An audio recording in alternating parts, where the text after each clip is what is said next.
Somebody told me the Ringer updated their top 100 list. If you're unfamiliar with the Ringer's top 100 list, it's 100 NBA players ranked 100 to 1. It is a year-long list of the 25-26 season created by Bill Simmons, Zach Lowe, Danny Chow, Kurt Goldberry, Rob Mahoney, Michael Pena, and Justin Verrier. I think I'm close. They update it periodically. This was most updated on November 26th. That's over a week ago. Like I said, I really didn't know they updated it, but I'm here to review it today. Of course, give my opinions as well. Of course, we're starting at 100, not at 1, to kind of tease everybody. Like, subscribe if you enjoy the video. Number 100 is Mitchell Robinson. I'm okay with that. Probably the best per-rate offensive rebounder in basketball, if not the best.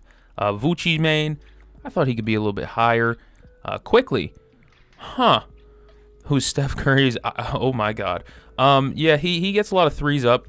I like Quick. He's turned it around a little bit. Earlier in the season, I definitely wasn't as high on him, but he's slowly turning it around. Herb could be on the move. If somebody wants Herb Jones, hey, call the Pelicans. I'm sure they might. For the right price, he'll be gone. Devin Vassell, who's having a great year. Good run without Wembanyama. He stole a game against, I forget who the other night. He looked really, he's had some really good games too. Cason Wallace, of course. I love Cason Wallace. A nice fiery 3-and-D. It's exactly what they call him, a feisty 3-and-D guard. Like, that's what he is. He's an all-defensive guard. He's got clamps. His brother Keaton Wallace is also in the NBA. He has clamps too. So it's kind of just a defense runs in the family trait. I thought Cason would be higher, to be honest, after that championship run. Cam Johnson, all right, he's having a bit of a rough season, I'll tell you that much. But it's slowly turning around since his shoulder injury or whatever. He's definitely put up better numbers. And, the Nuggets have been doing fine, even with him struggling. So when he starts to turn it around, when he is turned around fully, I expect this team to just go fully beast mode because they've already been really good. And they're without Gordon, they're without Brown, and they've still looked pretty good. Cam Johnson's had a couple of good games in that stretch too. Wiggs is Wiggs, man. He just puts up the same amount. If you ask him for 18, like 15 to 18 points, he'll get you 15 to 18. Just don't expect 20 plus. But he is fun. He's good defense. He's really an interesting player. And he fits Miami really well. They love their lengthy wings. He fits. Josh Hart, yeah, that makes sense. I don't know if I would have him over Wiggs, but it's kind of close. I don't know if I'd have him over Cason either, but I get it. He's kind of a do-everything, jack of all trades. He can get you 10 assists. He can get you 10 rebounds. 10 points might be the hardest part of that equation, but he gets you some stocks in there. He can knock down a three. He's a good playoff riser, as I like to say. You look at his three-point percentage, regular season versus playoffs, it's night and day. Here's Christian Braun. I just mentioned him a minute ago. He's been in and out. He hasn't played a ton. But when he was in, he wasn't really shooting the three ball well. I think he still needs to up his volume more, just my opinion. Nuggets fans, talk to me down below. You think CB should be taking more threes, or should he just focus on being the great transition player he is? That's what once he gets downhill, he's got sneaky hops, of course. You say that about every white guy. But he's got bounce. Like, he can jump out of the gym. He finishes well around the rim. He's really quick in transition. Christian Braun fits Jokic very well. Toumani Camara kind of had a rough year, but you know what he's going to bring for defense and drawing charges and everything like that. He can knock down a three here and there. I like Toumani. He got paid this summer. Of course, the Portland Trailblazers haven't really looked great, all things considered, but like they're in a really weird spot where they kind of have to relearn a new system. Chauncey and Tiago, two different coaches. Tiago is more focused on the transition in the offensive game, while Billups was trying to kind of build a defensive juggernaut. Two different offensive focuses in general. Con Kneppel, this is fun to see him this high already, man. He is electric. Even in the games they lose, they lost to a bad team yesterday. I forget, the Nets maybe? I don't know. But either way, Con had another good game. Like, he continues to piece together good game after good game after good game. He's been their most consistent player already. He's polished. Exactly what they call him, a polished rookie. He came in, he was ready day one. He looked kind of lost in the summer league, though, so I was a little bit worried about him. But he's broken out of that shooting slump, and he looks like he absolutely belongs in this league. And if his rim finishing goes up, sky's the damn limit. D. Hunter, I'd already take Con Kneppel over DeAndre Hunter. DeAndre Hunter can't defend a fucking soul. I've watched countless countless Cavs games, and he is a struggle bus of a defender. He doesn't really stay in front of his man very well, and off the ball he falls asleep a ton. Peyton Pritchard dropped 40 on the Cavs just because he kept moving without the ball, and DeAndre Hunter didn't understand that. I like DeAndre Hunter's offensive game, but man, he's been brutal offensively defensively for the last few years. It feels like, I don't know. Okongwu, career season right now, having a great year. Wonder if they show his numbers. A block, 2. Okay, not the full thing. But Onyeka Okongwu is having a great year silently for the Hawks. Without Trae Young, they've definitely needed somebody to step up, and a couple of guys have. Nikhil stepped up. Dyson Daniels had some good games, but Onyeka Okongwu has really impressed me. Jalen Duren took him to the work shed yesterday. Gave him work, free work. Jalen Duren was killing them yesterday, but that doesn't negate Okongwu having a really, really good season for his standards, for our standards. And I like their center rotation with him and Porzingis when KP's healthy. But Okongwu is so versatile defensively. It's different. You go from Porzingis, a lengthy rim protector who doesn't really switch out on three-point shooters that much, but is one of the best shot blockers in ball. And then you put Okongwu in, and all of a sudden you can switch 1 through 5. Alex Sarr gets some respect, and I love that. He's a young guy who's slowly working his way up. I see like Evan Mobley in him, a lot of Evan Mobley, kind of a stiffer offensive game, but you see the defensive side. He can control the rim. He does a good job at deterring around the rim. Shot blocking is in his attributes or whatever you call that. I'd say he's closer to Evan Mobley than a Wembanyama, but I think offensively he has kind of the same ceiling as a Mobley. I don't hold him to the higher standard of Evan Mobley quite yet because the expectations aren't there, but soon enough I think Alex Sarr will develop and hit that next tier of player, that all-star caliber guy. There's KP right there. He could be higher, but the injuries are what makes it tough. If he's going to continually miss games, there's nothing you can really do about it. It's been a theme throughout his career, so you can't really jump on him now. But like when he's on the floor, he controls the mid-range game. He knocks down deep parking lot threes. Yeah, and he controls around the rim. He's an absolute shot deterrent. I like what the Hawks are doing, man. They're killing it without Trae Young. Jaime Jaquez jumps up. Hard charging wing with a Gen Z YMCA game. He just gets downhill. He uses speed and strength, and he gets downhill, man. And he can pass. 5.5 assists. Like, he can pass. He does everything you need him to do. He hits the slot cut very well. When he drives to the rim and somebody slot drives right down the middle of the lane, like he hits it almost every time, it feels like. Good at the drop-off pass. Like his offensive game has definitely increased tremendously over the last few years because his production that he's done this year I genuinely didn't expect, especially the over 5 assists per game. That was not something I saw in him at UCLA either. So it's definitely fun to see a guy pick up a new attribute, I guess. Young AJ Mitchell. Somebody on commentary the other day was calling him AJ Mitchell. It was bothering me. Didn't like it. It was against the Thunder, I don't know, Pelicans broadcast or some shit. It bothered me, but AJ Mitchell is very tough. He gets to the rim well. He hasn't shot the 3 ball very well. 34%. Like it's not great, but he gets to the rim. He gets downhill. He could tell he has a little bit of that Shea bag, and he's practiced with Shea before because he gets so low to the ground. And he has a real chance of being a 6th man of the year, like winner. He could win the award this year, theoretically. I don't see why not. Having AJ Mitchell over some established guys is interesting, though, like a DeAndre Hunter type. I can see it, but I don't know. Last year he didn't play a ton. He dealt with a ton of injuries, I believe. This year he's definitely getting more burn, and he's making it work. I really like AJ Mitchell, just not sure over established guys. Seeing Ryan Rollins in the top 100 is crazy because if you asked me before the season, I don't even know if I did 150 players, Ryan Rollins would even come up in my mind. Now he's in the top 85, and that's worthy. He's worthy of being in that spot. He's crazy creating with the ball. He makes his threes at a crazy clip. I don't know if he's still shooting over 40, but for a while he was shooting over 40 from 3. He can pass. He scores in the mid-range area. He's checked all the boxes for a scorer that they need. And they needed definitely some scoring out of that guard spot. Ryan Rollins has come up big for the Bucks, even though they just lost to the Wizards last night, that's a bad look. It's a real bad look. Another OKC 3-and-D big guy. Not a big guy, but he's a big guy like burly. Lou Dort, the linebacker. That's just what he's built like. What is he? 6'3", 215. Yeah, he's got. I mean, if he adds another 20, he's like Fred Warner.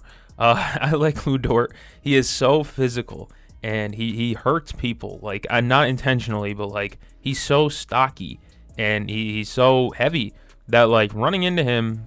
I mean, you know what I mean? He's a brick wall. He also has maybe the highest arching three. Like him and Donovan Mitchell, it feels like they scrape the the retired jerseys up in the rafters before their threes come down. I love Lu Dort. I really do.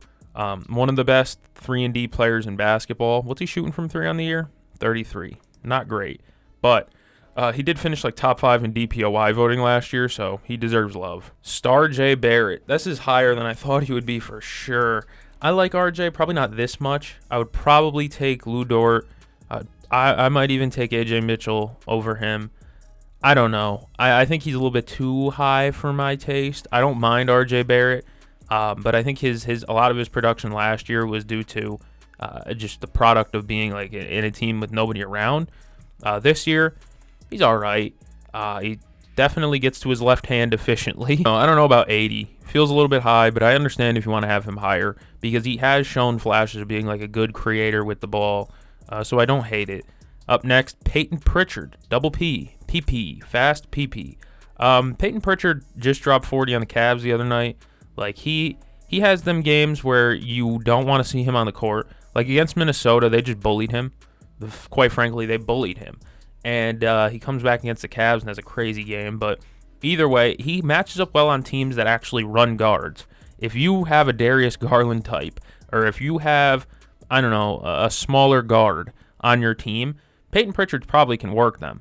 But once you put out a ton of length, Peyton Pritchard kind of gets negated. The best thing about him, though, is the fact that he's passing really well this year. With the Celtics not having Tatum, not having Drew Holiday anymore, you need somebody who can definitely move the ball. Derek White's having a great year passing the ball. Peyton Pritchard just the same, passing the ball efficiently, not turning the ball over a ton, which is always important. And on top of that, being probably the best spacer on the team, I would say. Him, Sam Hauser, guys that just knock down the deep threes. You need a couple of guys like that. Peyton Pritchard's also a grenade guy, too. Inside 5 seconds on the shot clock, give him the grenade, and he'll somehow work an open shot. Dillon Brooks just had 33 against the Lakers last night. Absolutely diced them and was trash-talking LeBron through the whole thing. Dillon Brooks is a interesting player that a lot of people don't like, and I understand it. He is a shit stirrer. They gave him the badge for a reason. That's him.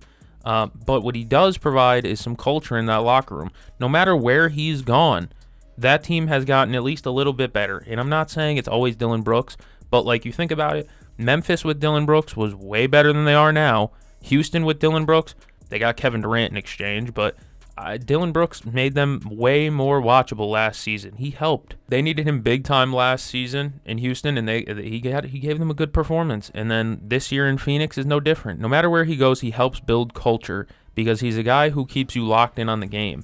He'll shit talk you too. I'm sure he trash talks his own teammates plenty. Like, is he a bit of an a-hole sometimes? Yeah. I remember when he hit that cameraman when he was in, that must have been Houston last year, 2 years ago. I remember that.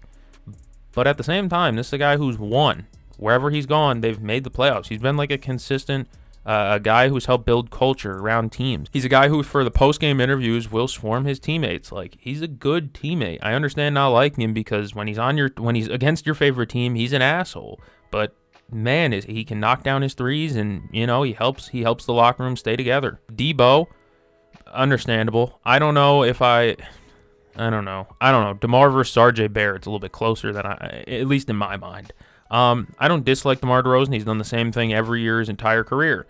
This season, he's just on a much worse team. The Kings stink, and there's trade talks with him, and if you get him off the team, hey, it might work out better for his career, but I don't think DeMar DeRozan's a tough player because wherever he's gone, he's won as well, but at the same time, it's like it only translates to regular season wins, unfortunately, for him. But of course, he's like maybe one of the best top 5 mid-range shooters in the game right now. Naz Reid. Naz Reid's had some struggle this season, I'll say. What's he shooting? 36 from 3? It's not bad. But what he does provide is a backup for Rudy. No matter how net negative or positive he is, you have him interchangeable with Rudy Gobert, and so you can always have that platoon out there, and whichever one's working is working. Naz will give you either 30 or 3. There's really no in between with Big Nas. But I love Big Jelly. They list him at 6'9". I thought he was closer to a footer, like a 7-footer. I thought he was close to 7 feet. I don't know. Nas is an incredible player. And a Sixth Man of the Year candidate like every year. Tari Eason was shooting the ball really well before his injury. I think he's injured right now. He's just pure energy, defense, heart, hustle. That's his game. And his mom will shit talk you on Twitter as well. So good for her. Now, Tari Eason is a very good basketball player. He can snipe, and he's a really good defender. In the modern NBA, that's really all you need. Up next, we have Coby White, a good scorer with the ball. Coby White, I would agree, belongs here because he is a step above a DeMar or a Peyton Pritchard for scoring the ball, in my mind at least. If he can find that consistency, remember the back half of last season, he won a Player of the Month. I think he might actually win 2 Player of the Month, like back-to-back. So you see the offensive plus there. There's offensive upside. It's about consistency with Coby White. Can he be a consistent 25, 24 guy? Maybe, especially with Josh Giddey. But right now, I'm not exactly sure. I'm not exactly sure what the Bulls are going to do with him because they say they want another Siakam. They want a Siakam to pair with their version of Halliburton. It's insane, their thought processing. I don't know what they're cooking, but Coby White is a fantastic scorer, a microwave almost. Dyson, I would take Coby White over Dyson. I like Dyson's defense, of course. How many steals is he averaging? 2.5. But I love Dyson Daniels. But I would probably take Coby White over him. He has a more complete offensive game. And honestly, Dyson looks a little bit rough sometimes with the ball, but of recently he's been a little bit better. As a complimentary piece, I'm not sure about him next to a Trae Young, though, because he's just not a great shooter. Move up, we got MPJ, who's played really well in Brooklyn. Had a great season so far. He won, I think it was against Charlotte yesterday. I could have swore he won their game. Yeah, I think so. He's been terrific. I mean, we knew he was going to go there. He was going to get shots up. He was going to score in bunches. He has done just that. Michael Porter Jr. has been a bucket, and that's kind of what we expected. What's he averaging, 25 right now? 24.3. Good enough, and he's shooting the ball relatively efficiently, too. I'm proud of MPJ, even though, like we all know, a good amount of the time MPJ will say the dumbest thing that comes to mind. So, Joel Embiid at 71, I guess he's hurt all the time. You can't really rank him much higher. I understand this thought processing. Just a sad case. I don't really want to talk about it. Ausar Thompson. Oh my God. It's so weird seeing Joel Embiid behind Ausar Thompson. I like Ausar Thompson. I really do. I wish him and his brother would learn how to shoot a goddamn jumper. That would be really nice. But both of them right now, for what they are today, are terrific defenders, guard-like attributes, and obviously the athleticism is otherworldly with him and his brother. Up next, Andrew Nembhard, who his value is very hard to gauge this season because he isn't a complimentary piece now. He's like a main threat on their team. I mean, he's had his big playoff moments, very big playoff moments. But like in terms of right now, I'm not exactly sure how to gauge his value or where I would place him because, again, there's been a ton of injuries. He was injured for a little bit. But, of course, the Pacers roster top to bottom has been so ravaged by injuries. And on top of that, just bad play. They don't have a center. Like, it's hard to say Andrew Nembhard's getting better or getting worse when right now it just kind of feels like there's a middle ground and he's kind of there. Miles Turner's been good this year. He's been fine. It's kind of just what you expect as a 3-and-D big man. Of course, like I said, they lose to the Wizards last night, so it's not a great look. But Miles Turner is exactly what Bucks fans thought they were going to get. Just a three-point shooting big man who sometimes rebounds and sometimes can't. 6.6. It's not great, but you're sharing it with Giannis, who averages like 12. So I guess that kind of it's lopsided. I don't know, man. Even with the injuries, I'd probably take Embiid over Miles Turner. Even today, like injured, I would probably take Embiid over MT. I don't know. It's just my opinion. Cooper Flagg is having a great year. He's moving up and up and up on the Rookie of the Year rankings. He might actually take it. Is he at 20 a game now? Doesn't say. 26 from 3? Not great. But with the Mavericks right now, there's so much dysfunction going on. He kind of got dropped into a really awkward situation because Anthony Davis came back and got hurt again. He went up for a lob, and I think he had his hand on the rim or something. Maybe he got caught in the net. But I don't know. You drop Cooper Flagg in a bad situation, and he's trying to make the best out of it, and he's trying to make it work. But sometimes it really is just difficult to watch that team because they don't have guard play, and there's like 9 wings that are trying to be guards. Whether it's PJ, whether it's Coop, whether it's Najee Marshall, they're all trying to play guard for this Mavericks team, and it's just ugly. Stephon Castle has moved up quite a bit. I'm interested. Would I take Kobe White over Stephon Castle? Maybe not. I don't know. I like the fact that he's averaging 7.5 assists, but 4 turnovers a game isn't pretty. Of course, I believe he's hurt right now, but he's had an all right sophomore season for what we've seen. Jalen Suggs, I like Jalen Suggs a lot, actually. He's shooting well from 3. You know, he has his moments where he takes over sometimes. Plus, he's a guy who's not afraid to scrap and get involved if it really comes down to it. I really like Jalen Suggs. I'm a big fan of his. Zach LaVine up next should be moved down. I get it. He's a really good scorer. That's it. Quite frankly, that's it. How many assists is he averaging? 2. And he's averaging 2 turnovers to go with the 2 assists. I think Zach LaVine should be moved down on this list. He's not even averaging 25. He's not shooting 40 from 3. He should be moved down. Caruso. The Caruso. That's fair. He's probably the best. I'd say he's maybe the best defender on the Thunder. I don't even know if that's a hot take or what. That's kind of a weird one. Is he the best defender on the Thunder? I don't know. He's been so good. And he's been like a cog in 2 championships now, and a feature piece in both. As Isaiah Hartenstein's up next, he's hurt right now. Of course, he's the best. He has maybe the best lefty floater with James Harden in basketball right now, I would say. Him, R.J. Barrett, and James Harden are all in that same boat. Protects the rim really well. Finishes around the rim really well. Isaiah Hartenstein checks the boxes of what you want from a modern big man. Zion is low, but understandably so. He's good. He's really good. But I don't know. Injury risks are there. I understand them demoting him for injury. Ja Morant, injury concern is also there for him. Of course, he may be leaving. Nobody really knows anymore.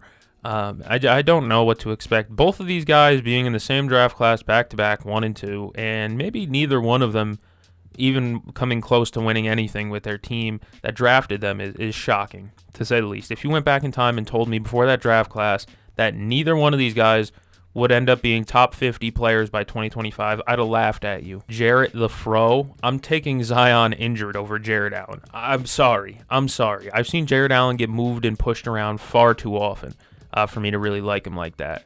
Trey Murphy can shoot, of course, but he's also averaging like 20. Yeah. He can shoot, of course, but like he's also getting deeper into his bag and developing more moves. I like Trey Murphy. Draymond, probably another really elite defender. Mikal or Draymond is tough. I like Mikal. Brandon Ingram should be moved up. He can move up, definitely. I'd take Brandon Ingram over Tyler Hero. Again, it's just an opinion, but I'm taking Brandon Ingram over Tyler Hero. I'd take Brandon Ingram over Desmond Bane probably right now. Again, maybe this is just me today talking, because Brandon Ingram's hit some really big shots for the Raptors. You know what? In all fairness, Desmond Bane's hit some really tough shots and big ones for the Magic, so I guess I'd give him his respect. Rudy's defensive numbers are always going to be crazy. You look at his on-off defensively, and they're like 22 points better with him off the floor. There's nothing offensively that he provides. I'm just going to come out and say it. Like, he has weird, bad hands. He has big hands, but bad hands. And on top of that, he doesn't have a single iota of a jump shot. It doesn't exist. It never should exist. He hit that one jump shot in the playoffs last year. I think that was against the Lakers, maybe, Warriors maybe, and it was like, okay, cut the lights off, cut the gym lights off, it's over. Drusif, I didn't expect to see him this high. Yeah, Drew Holiday provides everything. He's a veteran at this point. He's 17 years in the league, for Christ's sake, but he's really good defensively. He's really good shooting the ball. He's a great passer, 8.3 assists, only 3 turnovers. Drew Holiday checks every box of like a complimentary guard that you'd want, and Portland needs him to come back because he was definitely helping them out a lot. Jaden Mack, I like Jaden McDaniels, and he's developing his offensive bag more. I think he's actually averaging over 16.5 right now, maybe.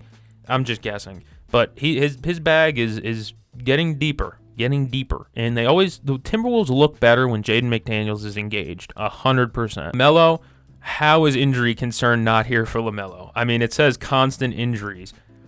I don't know. LaMelo's a really weird player to rank for me because of the fact that, like, they do mention it, loosey-goosey approach. Like, there's games where it's like he's taking shots that just don't need to be taken, one-footed jumpers, and it's like you don't need to do that. Sometimes you do. If there's 3 seconds left on the clock and you take a 1-foot jump shot, or a floater, whatever you want to call it, I don't care. But, like, if there's 15 seconds left and you take, like, a runner from behind the three-point line, I don't like that. Pass, though, that's the one thing nobody's ever doubted about LaMelo. Josh Giddey, yeah, he could be higher. Zubats should be falling even lower. Yeah, the arrow's going down on him. He could go down even lower. Clippers are in hell. Norm Powell, he might be an all-star this year. Derek White is going to move down, probably below Norm Powell the next time they do this list. But he's still passing well compared to turnovers. 5.2 assists, 1.4 turnovers. Like, that's not bad. Garland, he's just... Injury concerns for Garland, but LaMelo doesn't have that same badge. I don't know. His toe hurts often, and that's a downside. He's also just a smaller guard. Jalen Duren should be shooting up higher, I'd imagine. Ogugwa, he's hurt, but that's about it right now. He's still all defense, clearly. Jaren, there's one thing Jaren's missing, and it's the fact that he averages 5 rebounds a game, and there's some games where he puts up 0. I think against Sacramento, he might add 0. There was a game not too long ago where Jaren had 0 rebounds, and it's ridiculous some games. He just can't grab a rebound. Of course, that's never been his game, but I don't know. Every once in a while, I'd like to see him have a double-double. Have we ever thought of that? Denny checks every box. He does. He's a good defender. He's a good passer. He's a good rebounder. He's a good scorer at this point. He checks the boxes.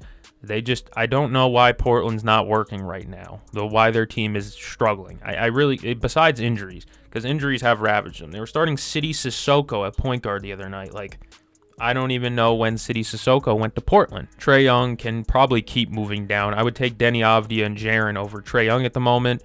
Sabonis is moving down because his team sucks. He does the same thing every year. 17, 12, and 4. He's not passing as often, but that's because they added Westbrook and Schroeder who take the assists. But either way, we know who Sabonis is at this point in his career. Franz. I like Franz a lot, but I'm assuming Paolo's going to be over him. Interesting. Franz is hitting his threes this year. He's hitting his threes, and that was like the biggest thing. He had a hitch in his jumper last year. It's still there, but at least the shots are going in now. Fox going down is interesting. He's having a good little run without Wembanyama. They've needed somebody to step up, and it's really been him scoring a lot recently. Like, since he came back off injury, he was putting up 24 a night. Yeah, he's been impressive offensively, doing the same thing he always has. I'm going to get downhill, I'm going to get to the rim, and I'm going to shoot that mid-range around the free throw line. It's either you're going to jump and I'm going to get fouled, or you're in hell. Like, guarding De'Aaron Fox, guarding Tyrese Maxey, that type of fast guard must be maybe the most unfun cover in the NBA. AG, would you rather have Aaron Gordon or a De'Aaron Fox? I'd probably take an Aaron Gordon, just because of how good he's shooting 3. And I know he's hurt right now, but Aaron Gordon is another guy that just checks every box. He's smart. He's athletic as hell. He's strong as hell. He can rebound. He can defend the post. He can score in the post. He can shoot the 3. He can shoot the mid-range. There ain't much wrong in Aaron Gordon's game at this point in his career. And it's wild it happened because he linked up with Nikola Jokic. Just insane what a tandem, what a pairing they've become. Arguably, Gordon and Jokic, I'll say this, is a better duo than Jamal and Jokic. Now, I know some Nuggets fans might not like that, but trust me, I just love AG. I like AG a lot. Wait, if Aaron Gordon's down here, where is Jamal Murray? I guess we'll see. Amen, reasonable. He's passing really well, too, this year. They're not showing assists, but he's been passing well. They lost to Utah last night, and he just had some short roll dunks. I like the little high-low action they're running where it's Kevin Durant at the top, run a screen and roll with Şengün. Şengün will catch it around the free throw line, and then it's just an easy lob to Amen for the dunk. They ran that play at least 4 times against Utah, and it worked every time. Julius Randle, Austin Reeves is lower than I thought. I mean, the guy's averaging like 28 a game. He's going to move up probably more. He sucks at defense. That's certifiable. But if you can score 28 a game, who cares? Julius Randle's they talked about moving him, and I'm like, what do we gain out of moving Julius Randle? Almost nothing. The guy's averaging 6 assists, 7.5 rebounds, and he's shooting efficiently.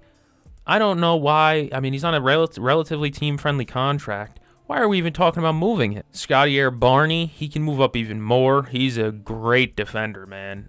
Defensive Player of the Year candidate in my mind.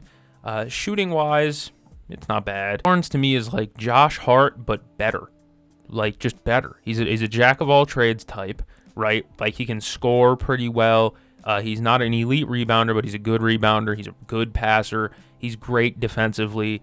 And the jump shot's a little bit questionable here and there, but, like, Scotty Barnes is like Josh Hart, but, like, twice as good. Bam.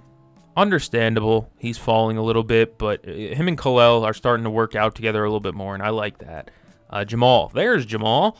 I've been looking for him. Is Jamal Murray better than, like, some of the other guards on this list? Like, would you take Darius Garland or Jamal? Kind of feels like they're in the same ballpark. I don't like how inefficient he's been at times this year. He's shooting the ball well from three, but overall, I don't mind Jamal Murray. He's obviously, like, the best. Him and Jokic are always the best pick and roll tandem in the league, but overall, I think I like some point guards more than I like Jamal Murray. Paolo, I don't know if I want him this high. I don't know if I want him this high. Blooming MVP candidate. Ooh, God. Well, he's been hurt, and they've played really good ball without him, but he's their ceiling raiser. Everyone likes to say, like, oh, they're playing really good without their star. Does that mean their star's even that good? And it's like the ceiling is just way different. Obviously, the Celtics are playing good ball without Jason Tatum right now, but if you add Jason Tatum to that team, the ceiling's a lot higher than without him. If you add Paolo to the Magic, their ceiling's a lot higher with him than without him. Chetster, I said before the season, I don't know why people were ranking Chet so highly because there's not really room for him to get better. You know what I mean? Shea's the same player averaging 30+. You're going to get 20+ out of J-Dub. You're going to get like 11 out of Hartenstein. And then Kaysen, Aaron Wiggins, all these guys still need to score. How is Chet going to individually get better? And the answer is he really hasn't. He's obviously one of the best rim defenders in basketball, and he's a really good defensive player. But offensively, there's never been much room for him to grow. He's just scratching the surface, I agree, but there's not really much more room to grow. Just in terms of on their team. You know what I mean? If you drag and drop him onto if you drag and drop him onto Charlotte, his value is way higher because there's room for him to get shots up, for him to be a on-the-ball creator more. But in OKC, it's like he's just kind of the same player, which is still an elite player. I don't want people to think I'm hating Chet Holmgren. I don't. I just don't know how people could have projected him to get better. It's like when you plant two plants next to each other. You know what I mean? Him and Shea are right next to each other. One of them's going to get the ball more and blossom into a bigger star than the other one, of course. You know what I mean? I don't know. I'm comparing NBA to farming. So that's where we are in the video.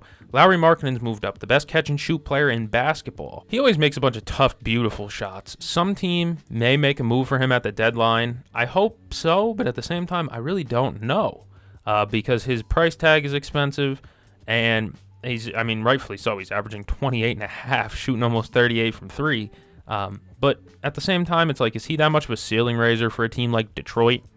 I don't think so. I don't think with or without Lauri Markkanen, I'm thinking of Detroit as a finals contender, even though they've been really good. Pascal, understandable. He's moving down, but that's because his team sucks. There's literally nothing he can do. He's carrying them on their back on a nightly basis. Jimmy Butler should be moving down. I don't know how he's moving up. He should 100% be moving down. Yeah, Jimmy Butler should 100% be moving down this list. I'm sorry, but that's just, I don't know. He is worse than, I would have Scotty Barnes over Jimmy Butler if I did rankings. That's just me. Jalen Johnson, this is right because he's amazing. James Harden, he's amazing too. I understand the Clippers suck, but it's literally everyone else but James Harden's fault. He's trying to carry them on a night in, night out basis with goddamn Kobe Sanders, Kobe Brown, Yannick Conan Niederhauser. Like, they got guys on the floor that should not be playing for this team, and they are. James Harden is trying his ass off. Cat can be moved down even more. I would take Jalen Johnson over Cat. Kawhi, I would take Jalen Johnson over Kawhi. Anthony Davis, I would take Jalen Johnson over Anthony Davis. Nah, maybe not yet, but it's the injuries. He's in the same breath as Embiid. I don't get how he's still 19 and Embiid's 80. I get it. Embiid's injured. So is Anthony Davis. LeBron, that's just LeBron. He's playing really well complementary, like screening more, stuff like that. I like to see LeBron in this more complementary old head role. He's done really well this year. J-Dub, we like J-Dub. We really do like J-Dub around here. And the only reason he went down is because he was injured and just wasn't playing. Mobley, disappointing as hell. You can move him down. They lost to the Celtics the other night in a game where they didn't have Kata. The Celtics didn't even have Kata. They're 7-footer. They're like lone physical 7-footer. And Mobley had a good game. He had like 22 and 14 or something. It's a good game. I don't know. I like Evan Mobley, but I'd want him to be more than he is. What he is an elite defender, a good three-point shooter, and a decent mid-range finisher. What I want him to be is like, I don't know, Tim Duncan? I don't know. Maybe I'm thinking too highly of him. But I want him to control the defensive end while being a 20-a-game guy. His bag is also really stiff. Like, you watch him dribble, and it still looks like, I don't know, like he's in like a Star Wars clone trooper costume trying to dribble through it. He looks really uncomfortable. Maxey is leading the league in scoring. He deserves it. He's been really damn good. Alpi, I love Alpi, man. He's hooping. I like Alpi. Baby Yoke. That's just what he is. Jaylen Brown. I like the respect to Jaylen Brown here. He's playing really well, first off. 28 a game. The efficiency isn't always there for JB, but the mid-range scoring, I mean, the Celtics, I believe, lead the league in mid-range scoring. That's Jaylen Brown doing that. But here's one thing I'd like to throw a petition at. Can he get some fucking foul calls? How about that? Maybe he can average more than like 3 free throws a game. I don't know. He gets to the basket so often, and he finishes around the rim very often, and he doesn't get any calls. It is mystifying watching him drive to the rack, get hit in the head, get hit in the arm, get hit in the wrist, get hit in the shoulder, get hit in the back, and they're like, play on every time. I don't know. How about we get Jaylen Brown a better fucking whistle, please? D-Book. They pulled the upset off against the Lakers last night, and Book wasn't even like there. He had 11. He was cool, but he didn't do much. Like, he didn't need to. They did really well. KD, okay, former teammates back to back. KD's had a really decent season. Of course, it's injury concerns sometimes for him, but efficiency has always been there. That's the name of KD's game, is just being ultra efficient. Cade could be higher. Cade versus Brunson is going to be a debate for at least a few more seasons, where it's like, who's better? I'm personally a Cade guy more than a Brunson guy, just because I like the size. But both of these guys are incredible, and it's going to be the East guard representatives with Maxey, Donovan Mitchell. Oh my God, do I think I would take Cade Cunningham over Donovan Mitchell? I honestly think I would. If you swap Donovan Mitchell and Cade Cunningham on their respective teams, I don't think the Pistons would be as good as they are, just because Cade provides more value as a rebounder and an assist man that Donovan doesn't do. It's such a deep guard room in the East. Cade, Brunson, Mitchell, Garland, and there was another one that I was thinking of, Brown, Maxey. Like, there's a ton of elite guards in the East. What the hell?